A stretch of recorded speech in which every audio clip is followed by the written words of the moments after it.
ప్రియా న్యూస్కు స్వాగతం. ఈనాటి ముఖ్యాంశాలు మనం చూస్తున్నాం స్క్రీన్ పై. తిరుపతి జిల్లా సంచలనాత్మక హత్యాయత్నం కేసులో 13 మంది నిందితుల అరెస్టు. 24 గంటల వ్యవధిలోనే ఛేదించి అరెస్ట్ చేసిన తిరుపతి ఎస్వి యూనివర్సిటీ క్యాంపస్ పోలీసులు. జిల్లా ఎస్పీ కృష్ణకాంత్ పటేల్. అరెస్టు వివరాలు చూసినట్లయితే చంద్రగిరి ఎమ్మెల్యే అభ్యర్థి పులివర్తి నానిపై 14/5/2024 తేదీన జరిగిన హత్యాయత్నం కేసులో నిందితులైన A12, A13 వారిని దర్యాప్తు అధికారి అరెస్ట్ చేయడం జరిగింది.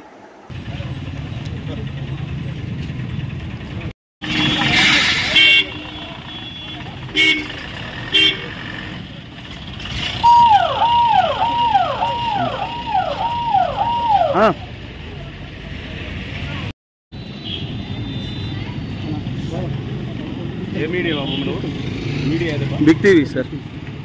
15 మంది. అతను కూడా ఉన్నాడు.